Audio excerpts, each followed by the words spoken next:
Pour présenter Monsieur Laloux, le professeur Laloux, il est bien entendu membre du CRICES, chargé de cours à l'ICES et surtout, c'est un auteur très prolifique.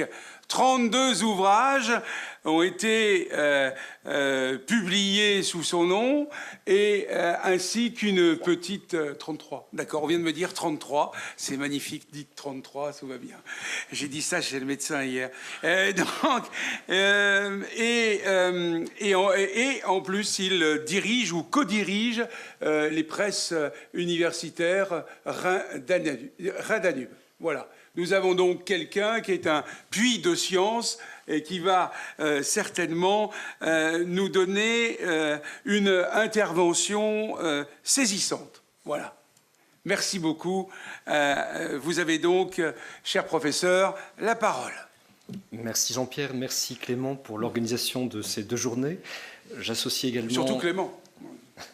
J'associe également les étudiants du Master d'Histoire pour leur concours précieux.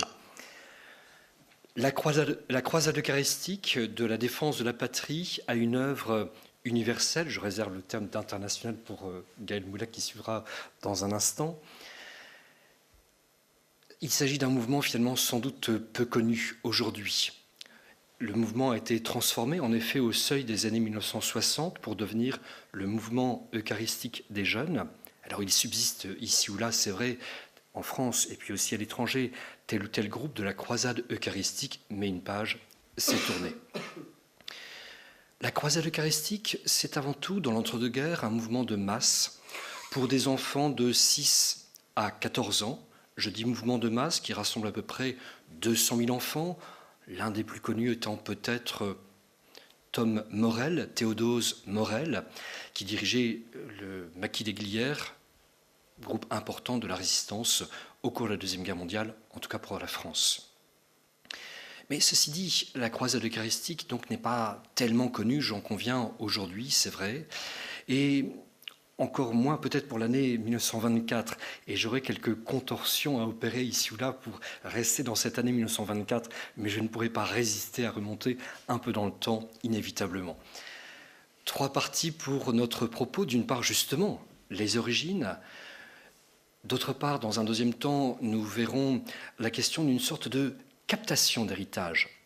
Et enfin, dans une 3e partie, au-delà des frontières, il faut bien aller dans cette dimension universelle. Pour commencer donc sur les origines, et avant même la croisade eucharistique, il y a eu au début du XXe siècle, par le pape Pie X, 2 décrets, l'un en 1905 et l'autre en 1910, respectivement sur la communion fréquente, 1905, et l'autre sur la communion précoce, 1910. De quoi s'agit-il ? C'est que communier, il fut un temps, n'était pas nécessairement une pratique si fréquente et si précoce. Pour les enfants, c'était à partir de 10 ans ou à peu près. Mais en 1910, Pie X souhaite que finalement les enfants, dès l'âge de raison, 6-7 ans, puissent vraiment communier. Simplement, en France comme ailleurs dans le monde, ce n'est pas tellement dans l'air du temps. Et l'idée d'un certain nombre de personnes, et notamment d'un père jésuite, le père Albert Bessières, ça va être d'arpenter la France, voire d'autres pays encore, pour faire en sorte de répandre cette idée de communier plus fréquemment et plus précocement. Simplement, la Première Guerre mondiale éclate au cœur de l'été 1914, et à peu près 3 semaines plus tard, nous sommes à Auray, en Bretagne, où il y a une dame, Madame Martin de Kergurion, connue par la suite dans le cadre de ce mouvement comme étant Fidélis. Elle rédige un petit papier, pas très grand, pas plus grand que ceci, encore il faut le plier en 2 après. C'est un appel patriotique pour faire en sorte de susciter auprès des enfants donc cet élan pour la défense de la patrie. Le rapport avec la croisade eucharistique ? Rien du tout. Il faut attendre 1916 pour qu'il y ait une suite et qu'à partir de cet appel du mois d'août 1914, il y ait un petit bulletin de la croisade eucharistique. Mais je vais sans doute trop vite. En effet, pour poursuivre cette première partie, il y a eu, à l'automne 1914, au cours Saint-Seurin, à Bordeaux, une petite école en quelque sorte qui englobe le collège également, il y a des religieuses qui sont là. Religieuses, que dis-je?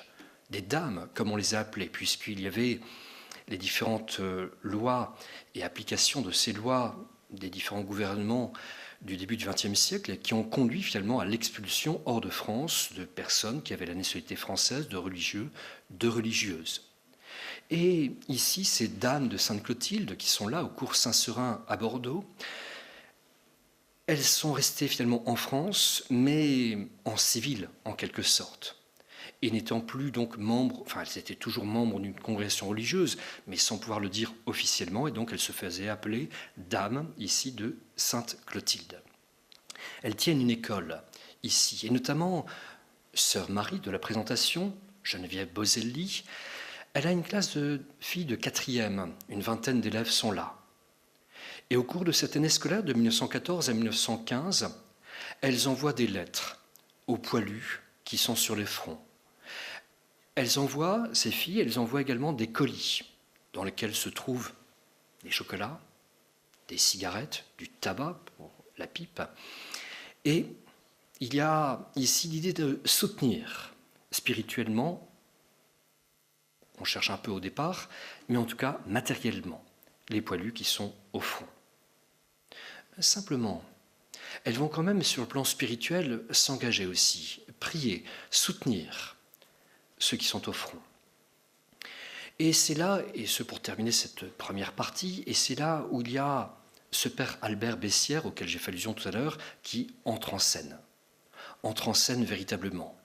Jusque-là, il y avait un aumônier qui, jusqu'au printemps 1915, soutenait spirituellement ce groupe de filles.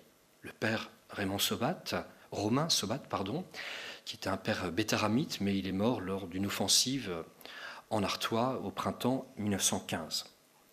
Or, le 13 novembre 1915, c'est le père Bessières qui est de passage au cours Saint-Seurin, à Bordeaux. Et que dit-il quand il entre dans la salle de classe?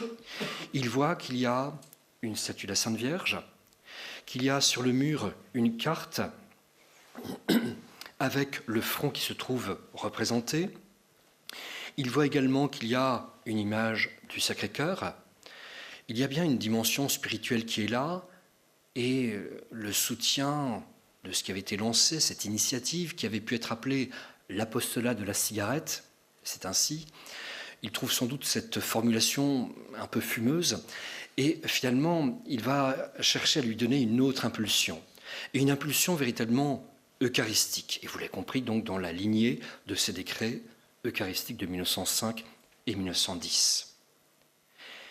Cette impulsion eucharistique se vérifie notamment lorsqu'au mois d'avril 1916, il y a les statuts qui sont écrits, qui sont publiés, ce n'est pas au hasard, le Jeudi Saint 1916. Or, dans ces articles, dans les premiers articles qui fondent la croisade eucharistique, il y a notamment le fait que ces enfants, donc de 6 à 14 ans, eh bien, doivent communier. Ils doivent, et ils sont appelés des soldats, ils doivent faire en sorte que chaque jour, ils fassent l'offrande de leur vie au Seigneur. Il y a aussi, dans la suite des articles, le fait que eh bien, les caporaux doivent, c'est le terme, que les caporaux doivent aller à la messe et communier au moins une fois par semaine. Il va y avoir des sergents, 3 à 4 communions par semaine, et puis les officiers qui vont là, eux, communier tous les jours. Et donc, vous l'avez bien compris ici, l'empreinte du père Bessières a été indéniable pour faire en sorte qu'il y ait une coloration, c'est le moins qu'on puisse dire, eucharistique, qui anime, qui imprègne véritablement ce mouvement naissant, qui au départ est circonscrit avant tout ici à Bordeaux, mais simplement il y a des lettres qui vont partir un peu partout en France et que le père Bessières va finalement au départ collecter. Et lui en fait, il est assez prolixe, je ne vous l'ai pas dit encore, mais en tout cas sur le plan scripturaire, il écrit des livres, alors de petits livres, mais enfin assez nombreux, très nombreux, et c'est à peu près 2 par an, et il va finalement parler aux jeunes auxquels il s'adresse aussi dans des brochures, il parle d'une école de Saint-Louis, ce n'est pas le cours Saint-Seurin, mais c'est le cours Saint-Seurin auquel il fait allusion ici. Et il se rend compte que manifestement, il y a une dimension donc importante ici sur le plan spirituel et sur le plan patriotique. Alors pour terminer aussi donc cette première partie, il y a un autre aspect encore que je voudrais indiquer, c'est que ces filles dont on a parlé tout à l'heure au cours Saint-Seurin à Bordeaux, dès le mois de décembre 1914, elles avaient eu le soin d'écrire au général Pau, qui avait, il fut un temps au mois d'août 1914, délivré Mulhouse. Au mois de janvier 1915, elles écrivent au général de Castelnau, et il leur répond une lettre assez longue. Elles écrivent également au général Joffre, qui répond de manière très succincte, c'est le moins qu'on puisse dire, en une ligne simplement, et encore.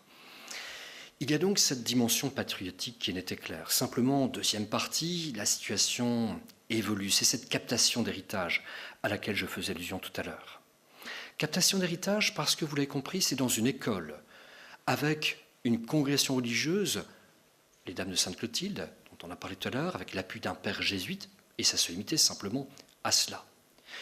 Simplement, les jésuites, au sortir de la Première Guerre mondiale, eh bien les jésuites avaient été expulsés par un décret de Jules Ferry au mois de mars 1880, expulsés de France. Ils s'étaient installés pour une part, en tout cas, à Tournai, en Belgique, et là s'était établi le siège de l'apostolat de la prière, qui avait été fondé par le père Gautrelet et le père Ramière en 1844 et 1861.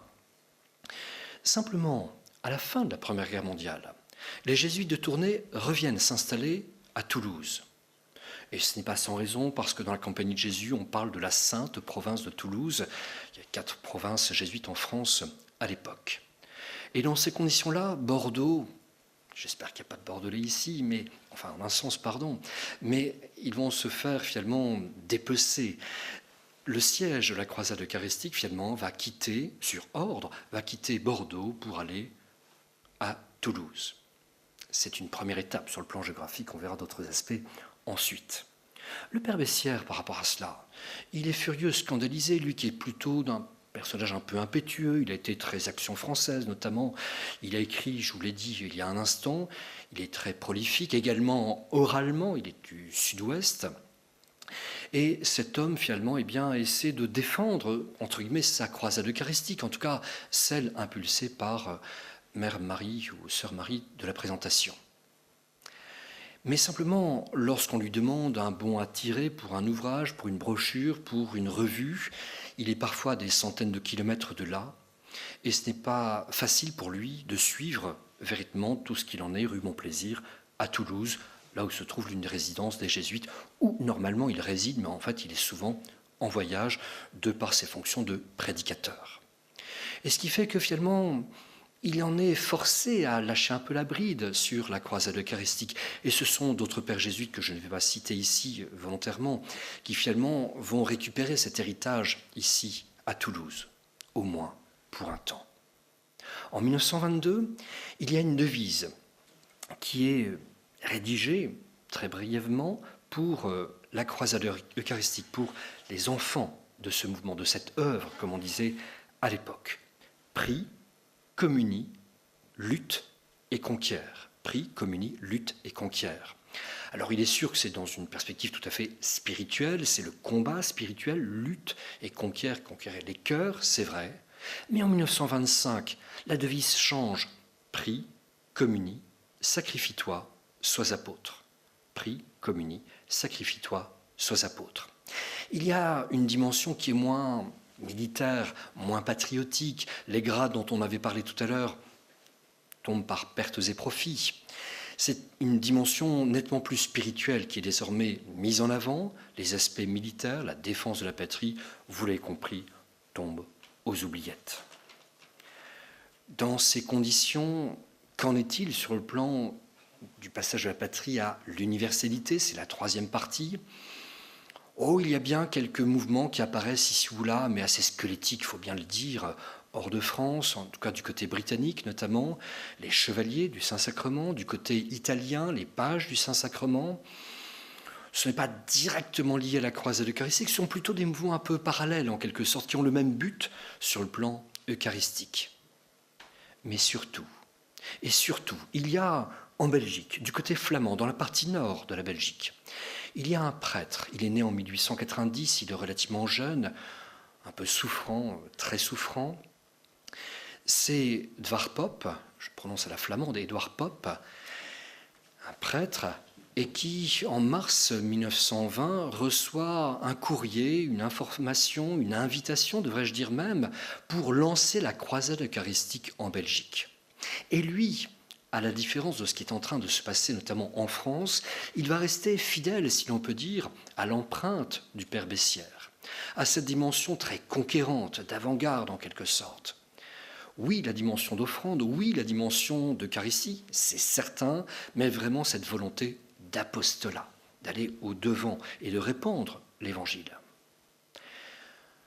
Dwar Pop meurt le 10 juin 1924 et il laisse un héritage spirituel important.